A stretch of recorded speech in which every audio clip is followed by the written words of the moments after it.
Good morning and welcome to Space Lab J Crew Post-Flight Press Conference.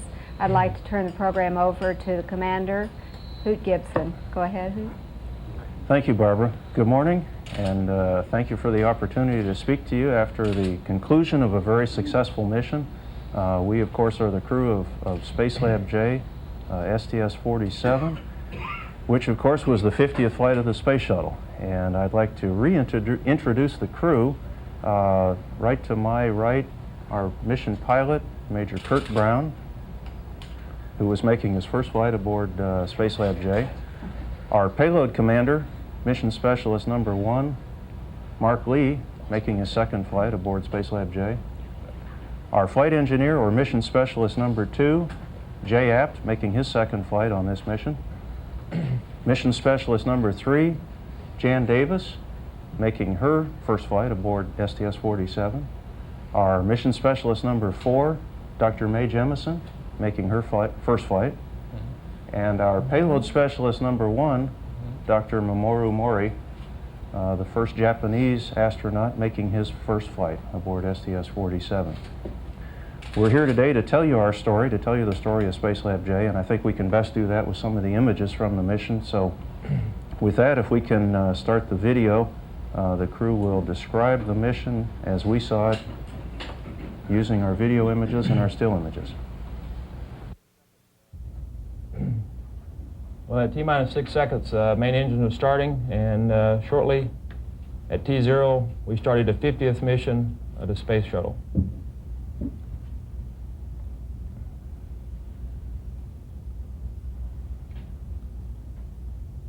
Once we're clear of the tower, we began our roll maneuver, which puts us in the orbital plane that our mission would be in, and that was 57 degrees of inclination.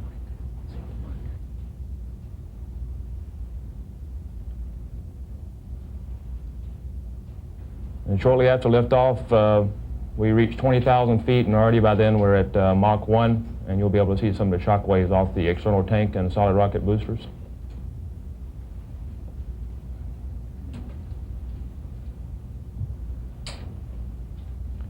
And not much longer after that, about 2 minutes into the flight, we've used all the energy we can get out of our solid rocket boosters, and we separate from those. And now we're only on the main engines for another 8 minutes.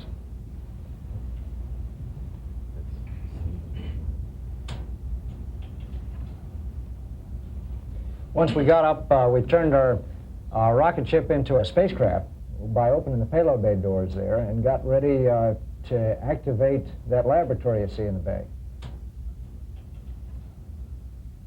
And heading down the tunnel, the more I look at this picture, it's kind of like taking the subway to work here. It's about 20 feet long, and it's fun to go down. You just give a push off at one end. You have to make a little jog as you go into the lab here, and you can see you got to stick your hand out to stop a little bit. But once you're in the lab, we started activation. We got back there about 3.5 hours into the mission, and the activation went very smoothly. Yeah, Redshift started working on a material science experiment. This is a crystallization experiment using image mirror furnace. And I became also subject of 4 different Japanese experiments. This is a perceptual motor function experiment using a joystick. And in those experiments, scientists on the ground checked my eye movement while I attempted to track the flickering light.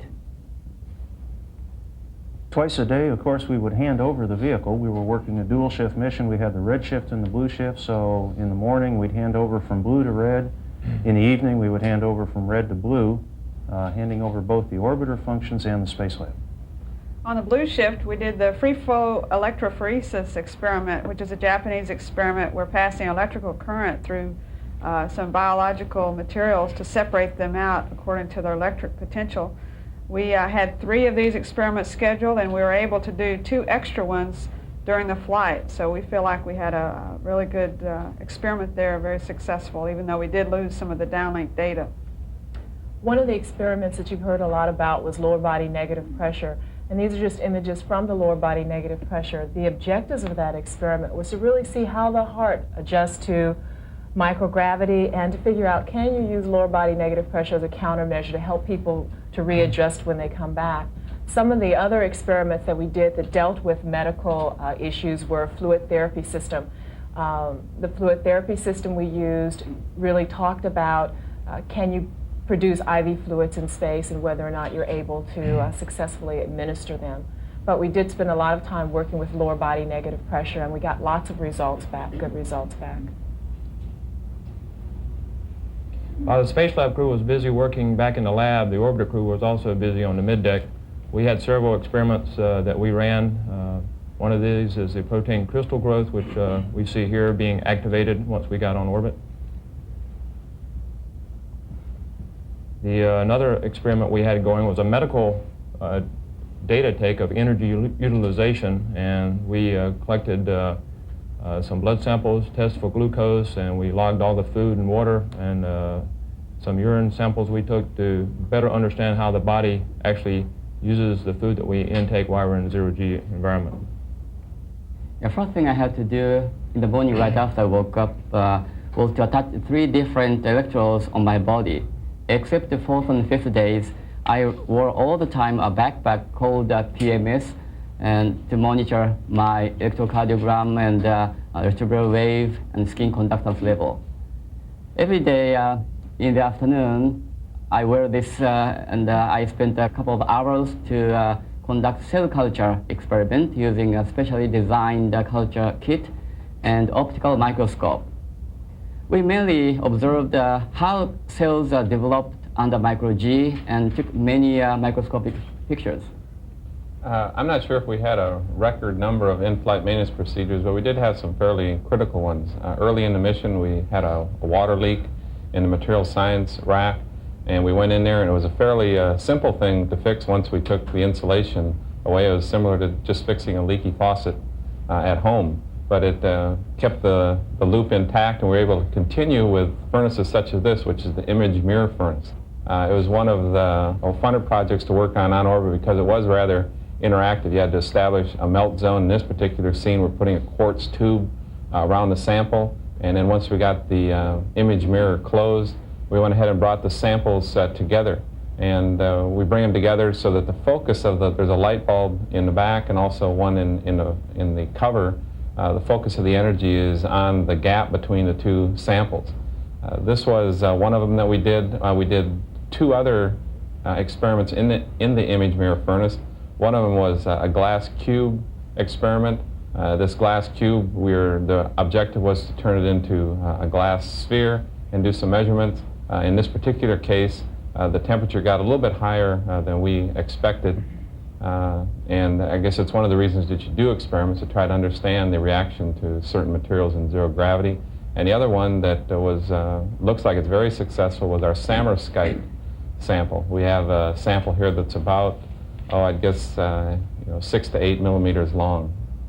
In addition to the image furnace, we also had some other major furnaces in the 2 material science racks. We had 4 other major furnaces, including this one, which was a continuous heating furnace, which had 2 heating chambers and 2 cooling chambers. Of course, we also had the large isothermal furnace and the gradient heating furnace, as well as our acoustic levitation furnace, which were able to conduct our experiments because we had the water leak fixed in the material science racks for a total of 22 material science experiments.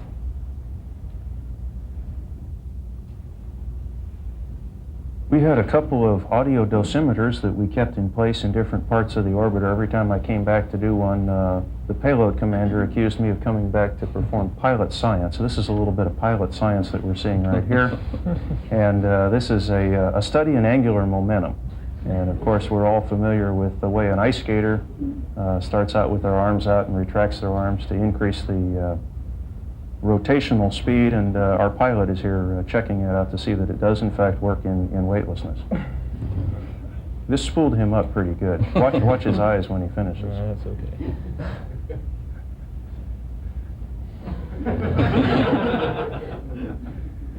We had a relatively new piece of gear on board, the bicycle ergometer, and this is really a wonderful contraption, and we were able to use this up on the flight deck, and it's quiet enough that we're able to exercise during sleep periods. Well, after a busy day of doing experiments and working out, we headed for the galley, and the chow up there is really pretty good. Here's Mark making a meal, and we were very fortunate to eat early and often during this mission, and we all liked it. And we found chopsticks up there are pretty practical in zero-G, although you'll notice our Japanese payload specialist is having cross-cultural experience. He's the one using the spoon. But we found curried rice up there was superb, and I'm going to recommend taking it as a standard item. Chopsticks were real good for most of the foods we ate up there, but not for all of them, so we used other techniques for certain foods that we ate there. And here you'll see it getting ready to get dark up there, which of course it did 16 times a day, and it gets dark in a big hurry, as you're just about to see out the window there right behind Kurt.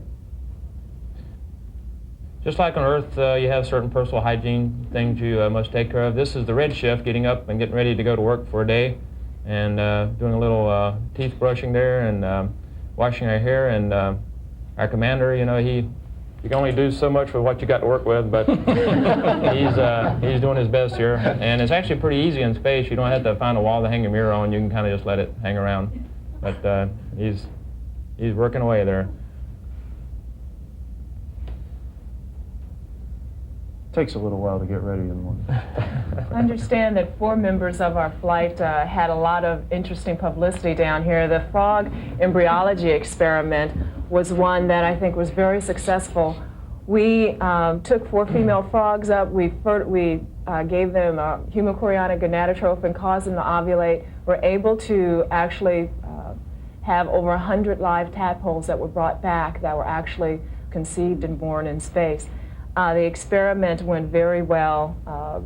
The results now, the investigators are out at Ames Research Center working busily on things, but very generally, the gross appearance of the tadpoles that were conceived in zero-G looked very normal. They seemed very normal. So it was a good experiment. One of the things we also wanted to look at was what was the behavior? Was there a problem with their tadpoles' interpretation of what goes on in zero-G? Can they swim normally? So we actually took up tadpoles that were hatched here on the ground and watched their swimming behavior. Some of the things it seemed like is that they had a difficult time figuring out which way to swim, as you can see, so they swam in circles. But we're able to bring tadpoles back down and also observe their behavior. We also did our studies on the blue shift of angular momentum, and since I am an ice skater, it was kind of fun to play with pulling my arms in, going faster, and then putting them back out and slowing down. We also had fun with other things and watching the physics of how they behave when we spin them around. Those are a pair of pliers. Jay is using Thorex, which is amateur ham radio equipment, to communicate directly to the people on the ground. We contacted many schools around the world. Here, we flew over Japan. It was very impressive for me to see my hometown from space. This is Hokkaido, we saw, northern island of Japan. Sapporo is the capital of the Hokkaido, where I used to work. Now, most of the time when we flew over Japan was cloudy, but I had one time to see a Tokyo metropolitan area. I was very much impressed that Tokyo Bay was very clean, as you see there. This is Hurricane Bonnie, which was about 500 miles north-northeast of Bermuda when we took this photo, and you can see the spiral bands around in the well-developed eye. It's a classic hurricane. Just after that, we got ready to check out the vehicle for landing, and here we are checking out the elevons during what we call the flight control system checkout. You can see them moving back there on the wing in this wide-angle view. And we were well satisfied the vehicle was ready for entry, and so was the ground. Well, after a very successful mission, it's time to come home, even though we got an extra day. So we had to prepare the vehicle for entry, got in our suits, got all strapped back in. Made our deorbit burn, and that was very successful, and we're on our way home. This is a view out my window. We're in the red is a glow from entering the atmosphere, the excitation that orbit does, and you can see the sunrise. We're in a big right bank at that point. Back in the lower atmosphere, with the Hoot flying here, we are starting to get some tips off the wings. And then doing some more checking, we'll be in our right turn here on our heading alignment circle, preparing to roll out on final to complete the landing phase. The orbiter, as you see, looks like it's a very nice flying aircraft. It looks very, very happy in that environment there. On the ground, it looks like it's falling like a brick, as we probably all know. We had had a lot of concern about the weather at the Cape and being able to get back in there, but as you can see, we had just an absolutely beautiful day to come back to the Kennedy Space Center. Here's Hoot rolling out on final, and shortly you'll see him put the nose down a little bit. We'll pick up some more airspeed and prepare for the final landing phase. I got to fly the orbiter for a few seconds on entry, and thanks to Hoot, and the orbiter flies very nicely. It flies like a much smaller aircraft than it really is. Very nice handling machine. A view from the vertical assembly building as we come in, you can still see the moisture off our wings. Getting ready. My primary job in life now is to put the gear down. There comes the gear. And here's the commander coming in for a very, very spectacular landing. Hit all the parameters that we're looking for as we come in to land. Very nice touchdown. We touched down at 205 knots, and shortly after that we were calling out airspeed. We're looking for 175 knots, and at a point I got to deploy the drag chute. We were the first to deploy with the nose still in the air, a test that we're doing to hopefully expand the envelope, and then the nose touched down about 130 knots.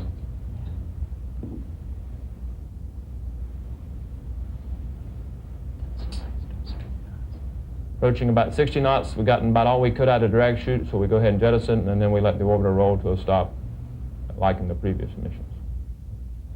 As I mentioned, this was the conclusion of a very successful mission. We had just one redshift handover, one redshift tag up left to make, and this is Kurt and I having our final redshift tag up just after we'd rolled to a stop.